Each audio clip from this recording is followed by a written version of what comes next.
Puaslah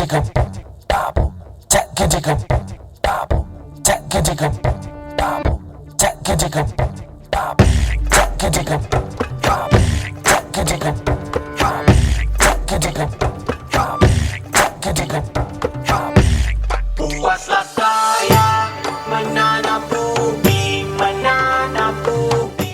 Podcast yang akan anda dengarkan adalah paparan kisah-kisah di sekitar majlis-majlis perkahwinan dan juga isu-isu kekeluargaan masyarakat Melayu di Singapura.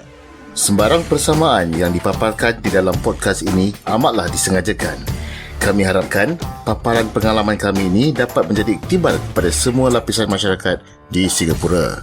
Dalam kalimah Bismillahirrahmanirrahim, terimalah hos-hos anda, Manap Dan Mawi.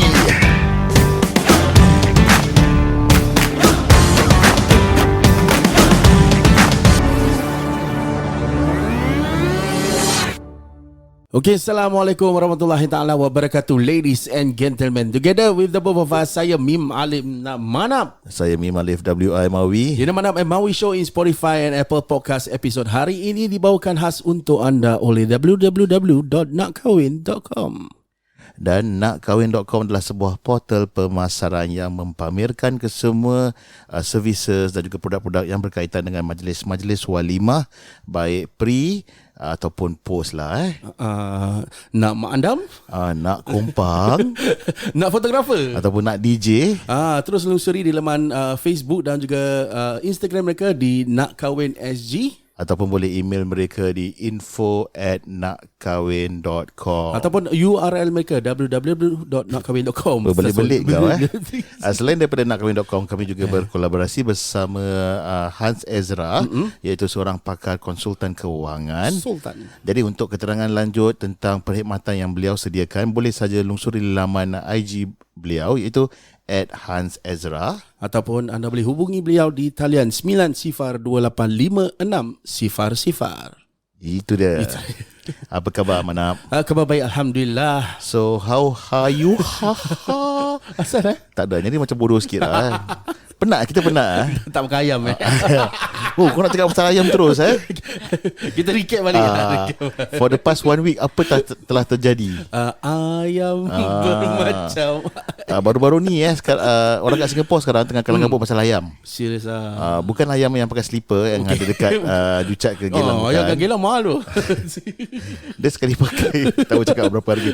Jadi I think negara jiran kita telah pun limit ataupun curb the exportation of ayam to Singapore. Okay. Because of that, biasalah orang Singapore went into buying frenzy. Betul. Pasal tu harga ayam naik. Harga ayam lah. Kan kau dah berjangkit. Harga ayam yang fresh Yes, fresh chicken. Ya. Tapi oleh kerana fresh chicken tu ayam segar tu ada sekatan sikit. Jadi harga ayam beku ataupun frozen naik meningkat bu. Aku tadi pergi yang supermarket yang segala untukmu tu. Biasanya yang tu 2 ekor frozen chicken, okay, $5 plus. Yang 900 gram 900 gram okay. kan. Sekarang 1 ekor $4 tu. Tapi be rest assured lah, walaupun harga dia meningkat, tapi I think our government dah buat dah give us the reassurance. Okay. Singapore cukup ayam. Bekalan tu Bekalan ayam cukup. So tak payah risau tak payah makan ayam. Kalau tak cukup juga ayam, pergi dah Jucat ke, pergi Geylang ke. Tapi ayam tu leceh sikit. Asal? Lepas tu pakai kasut, pakai slipper. Tu nak kena cuci bersih sikit. Dia nak kena cari mak ayam yang power sikit. Jadi ada anak-anak ayam banyak. Tu salah cari tu ada kena tangkap. Ataupun lagi kena penyakit nanti. Selain daripada ayam, apa telah terjadi for the past 1 week? I think nothing much lah. Aku dengar balik kita punya past finally kau dengar last episode. Okay. Then I find it interesting lah. Banyak sangat after we did the episode, kira aku buat some research lah. And yang pasal security. Pasal security. Then funny enough lah, and I think the stereotypes or the stigmatism about security industry ni. Betul. Banyak orang salah tanggapan juga. Betul. Especially bila nampak security je tu dia ingat Cina. Ingat Melayu. Betul. Tak Melayu India. Betul. Pakai baju hitam je security. Betul. Itu je lah. Ataupun tak ada masa depan. Ataupun Standard. security tak ada masa depan, ataupun security not educated. You'll be surprised. Yes. Be surprised. Yeah, I think one of the example kita punya tamu last week Razali. he rose from the ranks Daripada RP dari- Bukan Republic Poly dia bermula daripada seorang pengawal keselamatan sampai sekarang dia jadi OM, Operation Manager. Yes, bukan Outrage of Modesty tapi Operations Manager. I think he's one of the few yang berwawasan lah. Okay. So maybe you can look up to him, menjadikan landasan untuk menjadikan sumber inspirasi. InsyaAllah. Yes. Bercakap tentang inspirasi, tamu kita pada malam ni. Siapa Manap? Kita bersama dengan Hambali. Yes. Bukan Abang Hambali? Hai, Assalamualaikum. Khabar baik? Waalaikumsalam warahmatullahi. Suara DJ. Hambali ni siapa? Aku macam pernah dengar nama dia. Mazhab. Bukan. Hambali ada seorang makeup artist. Makeup artist yang pada aku je terkenal di kalangan wedding industry di Singapura ni. Alah, datanglah tu kau humble. Makeup untuk artis juga bro kat Medicorp. Oh, serius? Betul. Sampai sana perginya. See my level. Lagipun selalu kita kalau cakap pasal makeup artist ni selalu sinonim dengan kaum hawa. Yes. Ada segelintir daripada mereka yang terselah tu seperti macam Hambali ni, kaum Adam. Dia okay. Cakap pasal makeup artist kaum Adam ni, aku teringat yang satu dekat Malaysia tu yang melatah tu. Siapa nama dia tu? PS Mansur. PS Mansur yang Dia sikit-sikit Tidak pingsan. Hambali tak pingsan-pingsan Tak, mulut dia cupas. itu baru mulut dia, belum dengan mulut kita lagi. Cakap pasal lazimnya kita nampak mak andam ataupun makeup artist ni adalah seorang wanita Kita memang ada segelintir sikit bilangannya ada juga daripada kaum Adam. Betul. Speaking of the term itself, Mak Andam. Mak Andam tu aku rasa time kita kecil-kecil kita dengar. Yes. 80s, 90s. Sekarang Tapi dah upgrade lah sekarang because upgrade is one thing, tapi lagi satu is because of the penglibatan kaum-kaum Adam dalam bidang yang sama. Yep. So that's the reason why. Sebab Mak Andam dengan Pak Andam kira macam janggal sikit dengar. Sebab tu they Awkward lah. Old school correct. Old school lah. It's a more universal term. Become a makeup artist. So secara tak langsung dia memartabatkan, menaikkan lagi taraf lagi the makeup artist tu lah, nama lagi style. Saya lagi. mencela sikit lah. silakan. Kalau kita nak cakap pasal Mak Andam dengan makeup artist ni ada dua kategori tau. Okay. Sebab kalau kita cakap Mak Andam bermaksud dia orang yang bertauliah, dia lebih memahami tentang susu galur, adat istiadat perkahwinan orang Melayu. Betul. I So dia kira certified orang yang untuk uruskan majlis perkahwinan. Beza je bro. Beza Okay. zaman dulu Zaman dulu. Zaman sekarang kita panggil makeup artist. Okay. Sebab Apa? mostly diorang cuma makeup dengan buat styling. Itu. So kalau kita nak tanya makeup artist tu awak mak andam ke makeup artist tu kan dia boleh jadi benda yang subjektif sikit. I see. Sebab Adakah ada ia boleh menjadi benda yang sensitif sekali? to me tak, tapi Okay. serta mak andam tu diorang akan defend themselves. Very Maksudnya particular. diorang macam saya mak andam, saya bukan makeup artist, ataupun makeup artist kata saya makeup artist, saya bukan mak andam. I see. There's Beza difference. ni lah bro. Beza. Kita dah 18 tahun berkecimpung dalam bidang ni. Aku baru tahu malam ni. Oh jadi Cuma tak ada istilah pak andam lah. Sebab istilah tu saya rasa sebab kita lelaki, takkan kita nak panggil kita mak andam kan. Betul. betul. So kalau pak andam tu tak glamour, so kita upgrade diri kita jadi abang andam. Abang Sebab kita boleh kahwin. bila cakap pasal Pak Andam, okay, bila cakap pasal Pak Andam, what's the first thing that comes to your mind, Manap? lembut. Okay, betul. Tak ada. This is the truth. This is the truth. Yeah, Kita berbual pasal the hard truth. Berbual fact lah ni Fact berbual. Selalunya kita bukan, I'm not looking down on Anyone or anyone, disclaimer, nothing against Pak Andam ke Mak Andam, makeup artist dari mana pun tak kira lah. But selalunya sinonim orang ingat Pak Andam ni lembut orangnya. Aku terbayang M. Dot Kilau tu. So baju gitu-gitu, glamour-glamour. Oh, hoi. Wow. Ada mata betul. Oi, lagi glamour, lagi berkilau-kilau daripada Correct. pengantin. Oh, is it because of the kebanyakan Pak Andam ataupun so-called Pak Andam ni ataupun makeup artist yang More feminine side. lelaki tu, diorang mempamerkan karakter yang feminine ataupun less macho, manly. Is it because of that? Saya tak mentidakkan atau mengiyakan. But apa yang kita nampak selalu macam tu lah. I Jadi see. stigma orang bila nampak ataupun dengar kita Pak Andam, dia macam Okay. dia ada kasih satu look dia macam dia macam dia jeling macam Serious? That's what's Tapi gonna kita happen. kita tak boleh salahkan orang lah. Betul, Sebab betul. apa yang segelintir Pak Andam tunjukkan tu, itulah orang nampak. Betul. Tapi awak tak nampak saya pakai baju glitter-glitter. Tak ada. Tak ada, mungkin untuk recording taklah pakai all black kan. Memang kita all black je, tak ada memang baju all black. lain. Because pakai Ya bro. Tapi betul apa yang Hambali cakap. Memang beliau ni kalau pergi pun any assignment pun dia pakai sama macam ni bro. all black. Very simple. What's the reason kenapa you pakai Saya simple? seorang yang simple. Memang Secara semula jadi dan tak payah fikir lah Naturally, colour ya. ni nak match yang colour tu, Betul, colour ni betul, nak betul. tak Kalau leceh, mic leceh. dengan headphone pun sama kali. matching tu, matching. Matching.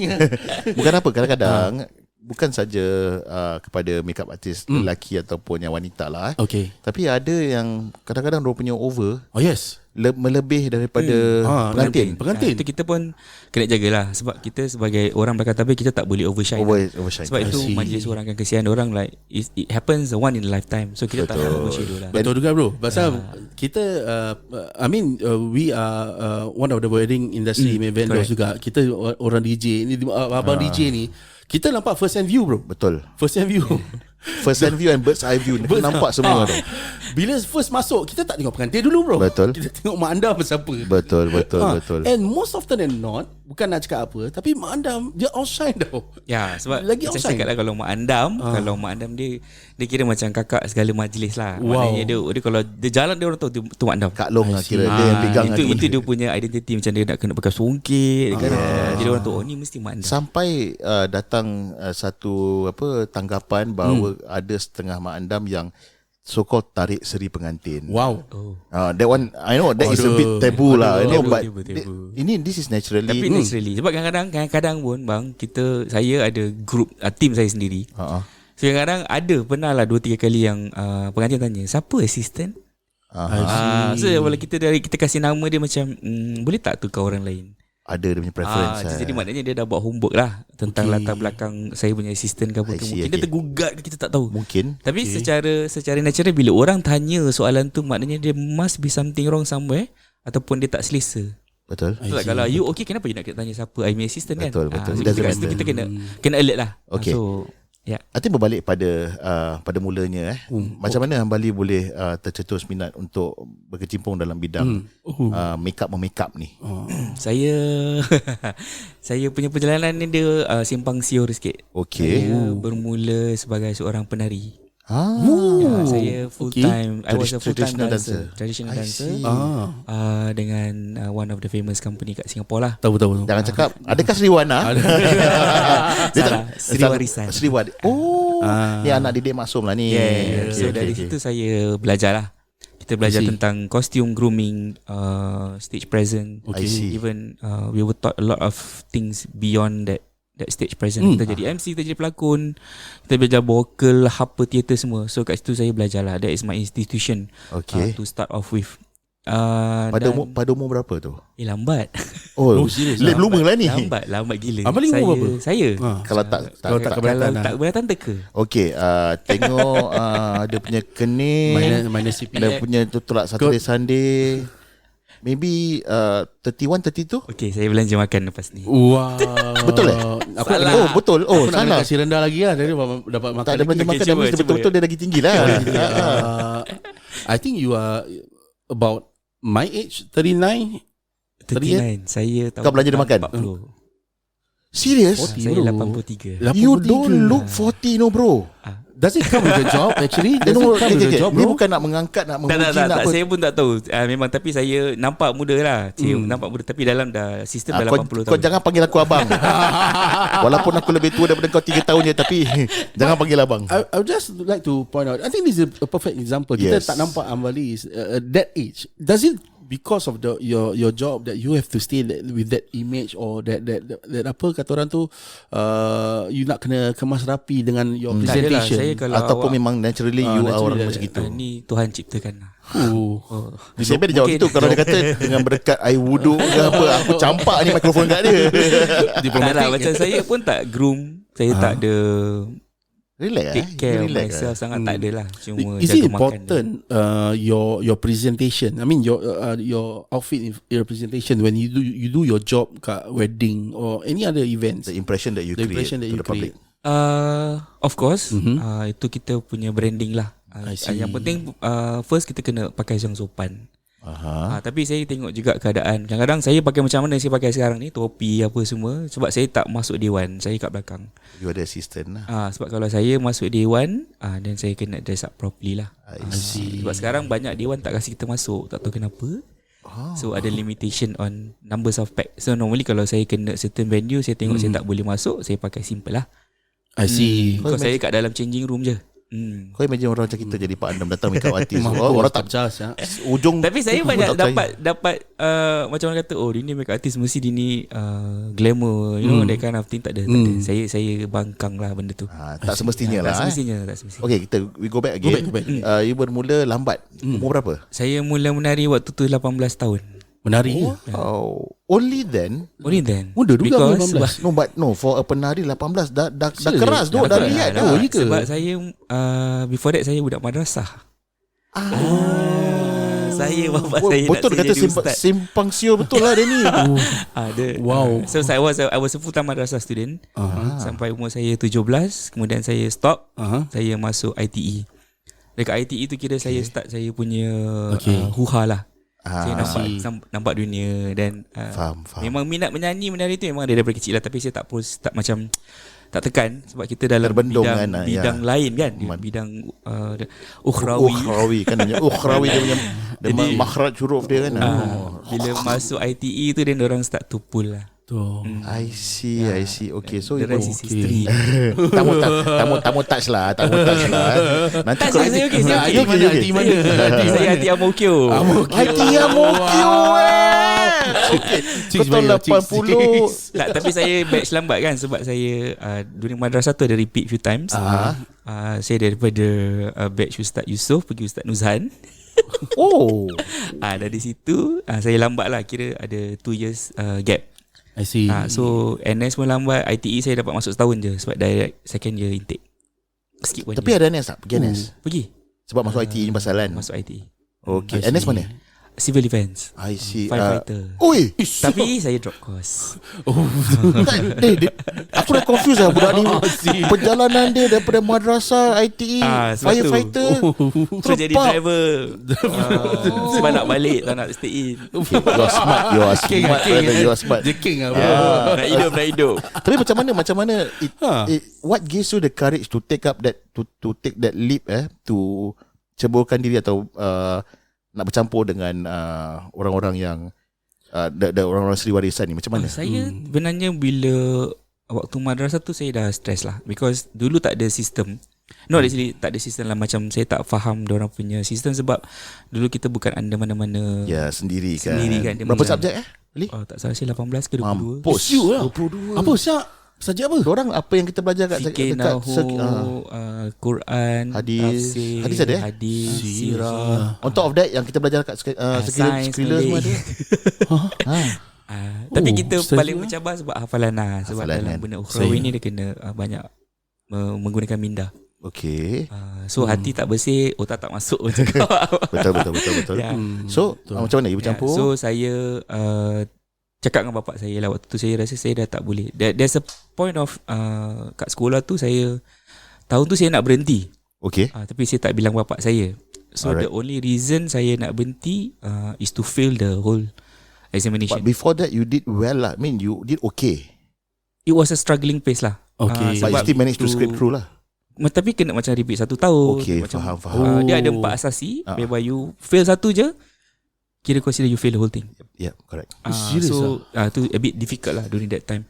So saya sampai jawab soalan kertas tu only Smarties have the answer.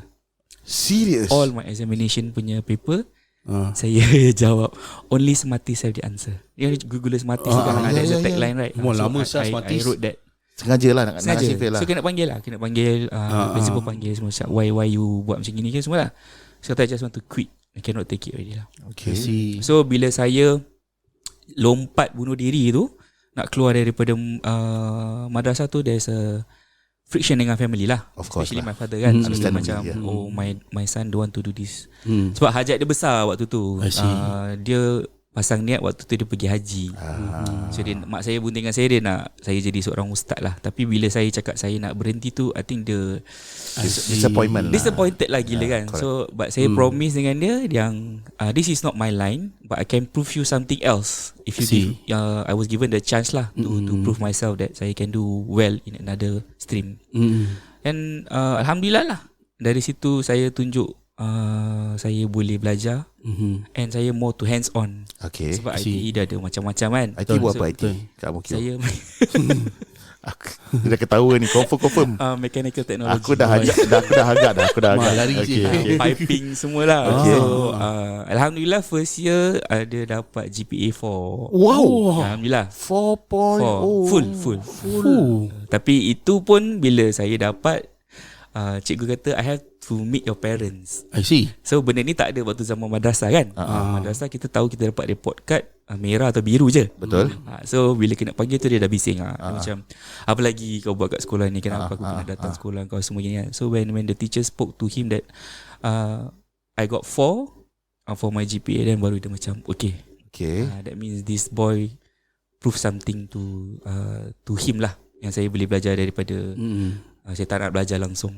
So memang betul terbukti yang you are not meant for that previous one. Not say not man lah, but I think saya tak Keselesaan, boleh cope keselesaan. waktu tu. Jadi saya rasa saya kena try something else. Forte je lain bro. Forte lah, more forte. to hands on. So you Tengok tangan lah. Tengok tangan sikit. Gemuk bang, gemuk. Fat fingers. Orang suka tau. Cute. Aku tak nak cakap apa lah. Orang mana tu yang suka? I shall leave that comment to myself. Okay. So at 18 years old you mula berkecimpung berjinak-jinak dalam bidang seni. Macam mana tu? Boleh ceritakan kita? ITE lah. ITE Okay. ada CCA kan. Habis dia orang rasa tak cukup boys ke apa ke, tarik a few of us. Then dari situ saya punya instructor nampak macam dia ni ada potential lah. Before that you tak pernah Tangan buat bikin pipe terus bikin. Dia kena tengok lah bro. imagine tangan dia urat-urat bikin pipe joget tarian Tapi dulu kaku beku jugalah. Sebab kita tak ada baru-baru. basic apa semua kan. So but when given the chance to actually go for classes, then also CYSN that time pun waktu tu tak ramai boys. So actually push us to go for classes. Time tu zaman bengkel-bengkel kan. They have a lot of CYSN, workshops and everything right. So every Sunday waktu tu. Okay. So kita join that class lah. So from that was pick up then to represent for performances overseas. Daripada situ baru nampak dunia, pegang duit. Tu tak nak sekolah. Paling jauh pernah pergi mana? Paling jauh pernah pergi untuk perform?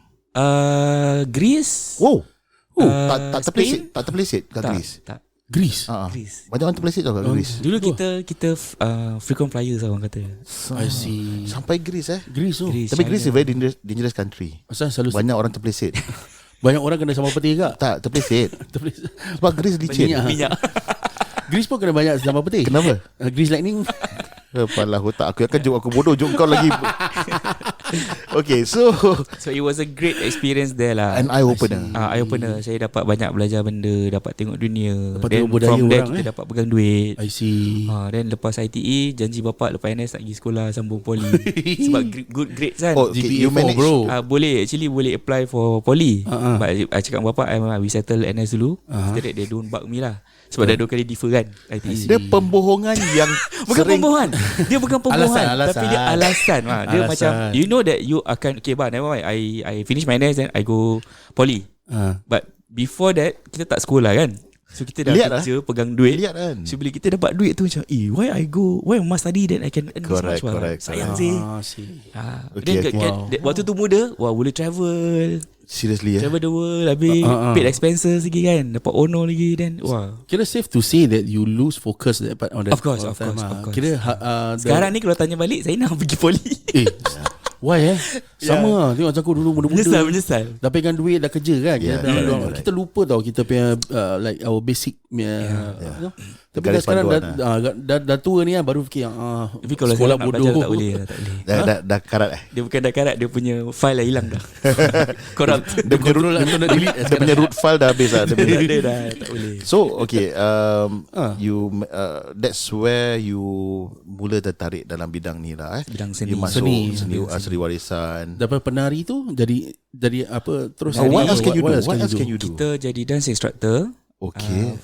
After that I do full time dance Mengajar instructor. kat sekolah-sekolah. Mengajar kat sekolah-sekolah. Serius dan CCA. Itu memang orang kata tu duit tak ada masalah lah. Yeah, correct. Serius Quite handsomely paid, no? dance instructor. 1 jam 90. Yes. Ada sampai pergi SYF semua menanggul semua. Tu nak kira makanan lah Itu kalau SY apa benda? Singapore Youth Festival. Kira every year lepas SYF kita hula-huri. correct. Okay, for dance, drama semua, especially for dance for tarian Melayu I mean also tarian lain lah, tapi sekolah-sekolah SYF is actually an annual, a yearly thing to actually Expose measure, expose the kids and to measure kau punya tahap pencapaian tau. So there's a goal apa something. Sekarang like dah tak ada. Dah tak ada. Sekarang this year diorang just buat macam performances je. Sebab it added the stress to the instructors and the kids lah. Of course. So sebab dia macam berlawan tu tiap-tiap tahun tu. Yes.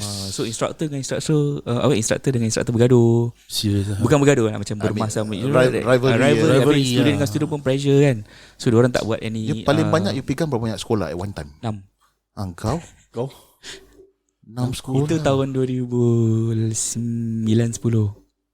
See, there's a lot. Pasal orang tak faham. Going for a festival ataupun satu competition it takes a lot of planning tau. Tell me about it, bro. Tell me about it. Hours and hours of Sebab tu bila kita preparation. lepas SYF tu macam no. Seminggu 2 minggu kita cuti. Just switch off everything. Terus pergi Greece lah. Terpelik sikit lagi. Okay. Holiday lah. Okay, so daripada bila you dah exposed to the bidang seni, you exposed to grooming, macam mana you boleh tertarik minat untuk ataupun you tell yourself, hey, I like doing this, I can do this, I'm good at this? Actually tak. Saya seorang yang memang tak ada level confidence yang tinggi. So if you see me, saya seorang introvert. The irony. Cuma dalam bidang ni kita kena beranikan diri. Okay. So saya bukan fake tau. Saya cuma kena lepaskan saya punya orang kata tu mentality of not being friendly. Saya terpaksa being friendly sebab saya tahu ini kerja saya. Okay. I see. Faham tak maksud saya tu? Faham, Saya faham, kalau awak tak faham. berbual dengan saya diam. I see. But because of work, then I have to speak up. Then it means I have to speak up. You have to step out of your comfort So zone. bila habis benda ni dia akan drain bang. Is it because is it the same feeling that we always get bila kita buat MC, kita buat we entertain the crowd, Yes. everything. But once the music turns off, kita shut off, bro. Yes. Betul, penat Bro, penat. The word is Bro, training. Correct. Draining I think aku pernah share dengan kau Manap last time when I used to do MC, kita interact, loud music and everything, macam semua very chirpy, very happening, very hype. But I make sure every time on the way balik dalam kereta, I tak akan Silent. buka radio, tak akan buka Itu apa-apa. saya punya habit sekarang. Ini Saya standard. drive silently. Silent kan? Silent Correct. Kalau boleh tak nak interact ambil duit tu boleh. Betul. Basic bro. Basic. Aku terus macam shut off lah. Sebab kita wedding, kita punya pre yang rabak. Yes. Maknanya the planning, the Correct. before the event. So on the event ni kita cuma execute saja. Execute. So bila habis tu macam okay, don't talk to me. Saya kalau habis Sunday tu, saya punya make up saya tutup, saya takkan buka sampai Wednesday. Wednesday baru saya lap, cuci everything. Monday jangan call saya. That's your rest day. Monday jangan call saya. Tuesday is normally saya start to balik ke kedai lah. Maknanya arrange ke apa ke. Then Wednesday baru saya start pack balik saya punya make up. Pre-plan for your next So event lah. memang boleh muntah lah kalau tengok make up tu. And the cycle goes on and on every week. Kalau every day ada project, maknanya every day kena cuci dengan sanitize dan make up. So itu adalah kita kadang balik kita tak mandi dulu. Kita mandikan brush kita mandikan make up kita dulu. Kita dah set diorang baru kita mandi. Serius dah kena buat ni semua? Aku tak tahu siapa. Kau tengok aku kenapa muka aku dah muka makeup artist ke? Tanyalah Sebab dia. make up kan kita interact dengan orang, we use the product and everything. So it has to be sanitized. We didn't know We didn't know. Like saya tak boleh sebab saya memang OCD. Dah introvert OCD lah pula ni. Masalah Apa kau pelik kau sebab kalau balik? kita buka bag make up, Aku yang risau tak, budak. kalau kita buka bag make up berkeladak, klien pun hilang kita I see. Confidence. ini pengotor. I think that's a good trait to be in an OCD when your job also kata orang tu symbolize perfection. An eye for detail. Macam orang masak kan, kita kena make sure that the area is clean. Yes. Sama juga. Aku tak. Kau belum tengok aku masak bro. To each Hashtag kempro. Jawa ni kau Jawa. Saya boyan. Boyan. Bapak saya Jawa, mak saya boyan. Jawa lah tu. Bendera boyan lebih tinggi. Selalu gitu. I mean, ini masing-masing lah. Tapi itu habit saya. Saya tak suka make up saya kotor. I see. As in bag make up tu akan kotor, tapi kita kena still wipe it. Of course. I see. Wow, good trait to have when you are in this line juga. Walaupun penat macam mana, itu yang paling saya tak suka. Tapi itu benda yang kita kena buat. Paling leceh, Paling leceh. tapi They would paling spend important. 1 hour and a half lah. Serius Ya, lah. tu Kita kadang-kadang dah penat mandi koboi je pun tak kisah. Tapi benda tu Macam nak kita lah. make up kena mandi 1 jam setengah, kita mandi 5 minit je. Okay. Interesting. Kita balik pack up letak nanti bila Kan. nanti bila next nanti boleh apa Boleh settle lah. boleh settle lah. Tu tak settle tu. Sampai next main event baru buka ni tu hari event tak ada bikin. free time dan kita sanitize on the spot. Like macam kadang-kadang Mediacorp ada waiting time. So kita akan sanitize dulu, pack everything. I see. Dan kita pack then dah tak payah buka. Interesting Bali I Ya. mean, perjalanan Orang kata selalu kita kerja glamour, orang tak tahu kita punya tengah terbalik lah. Betul. little did we know Yeah, there's a struggle behind all the glams, the glitz and glam. Saya tak pernah kata kerja saya glamour tau. Saya selalu cakap dengan klien, Monday you all hantar baju, Monday tu saya jadi bibi. Okay, nak kena Baju bersihkan. tu nak kena cuci. Kalau gaun-gaun besar tu kena masuk Bali. Bila masuk Bali dengan kita sekali mandi. Betul. Sebab to save cost kita cuci sendiri. Besar apa kau? Tak hantar dry cleaning lah. Certain thing kita hantar dry cleaning. Cara Those stain yang semua nak dry cleaning lah. susah, ada manik banyak tu kita hantar dry cleaning lah. I see. Macam those gown yang putih tapi besar, diorang charge kita quite hefty lah. So kita take the initiative to just wash our So cuci sendiri. from apa Sri Warisan tu kan, you are exposed to kebanyakan budaya kesenian but how do you transition daripada dance instructor tu into this wedding industry sebagai makeup artist tu? Bila kita dalam dunia performances ni, kita hari-hari pakai makeup. Okay. So there's time kadang-kadang kawan-kawan ni malas. Tak kira boy ke girl lah. Tak kira Kita buat ganteng. kadang-kadang orang macam, aku malas nak make up, kau make up dengan aku. Okay. So kadang-kadang mesti aku malas kau make up dengan aku pula. Then okay. come by where orang wanted to get engaged. Okay. Then dance dulu pergi clubbing.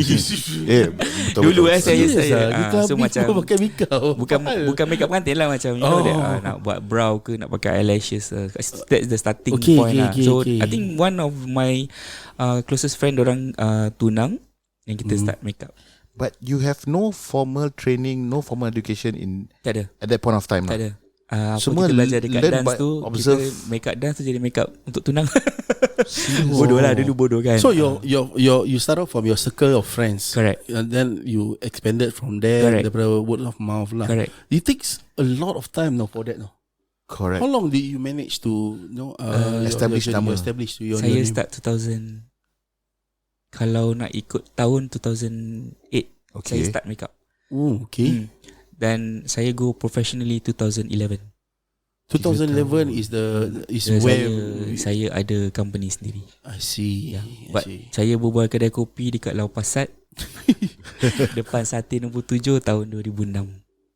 It was under apa ni orang kata tu, berbual sembang kosong. Tu kira you punya baru datang idea lah. Macam wah, biasa kalau ada kedai sendiri, kalau ada business sendiri. Sebab dulu kita makan gaji kan. So kita nampak orang yang macam wah dia ni Makan gaji macam mana? What do you mean makan gaji? makan gaji, maknanya kita kerja lah under Sri Warisan. Kerja dengan Sri Warisan. Dapat gaji. Macam ni kita kerja sendiri. I see. So macam kita nampak, oh dia ni ada kedai sendiri, dia ni run his own business sendiri. Macam wah, kalau kita ada kedai sendiri ataupun kita buat apa yang orang buat ni, macam best kan. So kita cakap, okay, tak apalah, kita tak ada kepandaian untuk buat business ke apa kan. So dia just habis kat situ. But that remains as your aspirasi you. But someone reminded me of this actually. You remember not, we talk about this, you being a makeup artist and our friend become the photographer under dekat lampu Lau Pasat punya yang sate kat luar tu. Okay. So from there kita jadi macam, okay, because of that conversation kita ada tu, the rest is history lah. Wow. Perjalanan kat situ. Okay bro, dulu bila aku accident aku tengah naik motor nak pergi kerja ni. Okay, bila aku tengah bila accident tu kan, kita ada insurans. Tapi insurans kita tu dia cover pihak yang kita langgar ataupun orang, ataupun insurans tu cover vehicle kita aja. Tapi untuk diri badan diri sendiri ni, aku nak kena cover banyak bro. Tak cover Tak cover. Aku pergi doktor, aku nak kena bayar sendiri. Jadi time aku nak bayar tu, kadang-kadang kita biasalah kan, hujung-hujung bulan ataupun kadang-kadang kita tak ada rezeki, tak ada duit nak bayar bro. So macam mana bro sekarang? Aku rasa kita tanya Han sebab aku pernah dengar tentang this personal accident plan. Han ada betul Ada betul. Macam mana tu? Okay, so personal accident plan ni banyak orang kaitkan kita nak kena drive atau kita kena naik motor. Oh iya ke? Actually tak. Lain pun boleh? Personal accident cover asalkan semua accident. Kalau turun katil kalau kita pelecok ke apa? Boleh. Kalau main bola pun boleh. Kalau kita terjatuh kat rumah ke, orang cepat batu ke daripada tingkat atas pun boleh cover juga. Okay. So kalau dia punya plan tu is one of the basic plan. It's quite affordable, very very affordable. Ada plan you can get about macam $5 sebulan macam tu. Oh, okay. So dia cover 24/7 worldwide. Dia cover kalau apa-apa jadi asalkan accident. Biasalah kita masuk A&E sekali masuk berapa ratus. Betul. Beli obat, lepas tu X-ray. lagi check up semua. Makan ratus tu. Itulah. Sekarang kurang-kurang pun 300 lebih bro. Masuk A&E je 120 kan 150. Tak apa. Okay, betul. So ni- Tunggunya lama. So ni akan offset all your bills lah. Kalau you ambil yang lebih komprehensif, duit MC pun orang kasih. Okay, tapi this is for outpatient aja. Outpatient, betul. I see. So personal accident plan. Alright, jadi kalau kita interested ataupun korang kat luar sana interested to find out more tentang this personal accident plan, Hans, macam mana nak contact kau? Okay, boleh contact saya dekat Instagram at Hans Edzra, HANSEDZRA, atau boleh contact saya di talian saya 9028 5600. Jack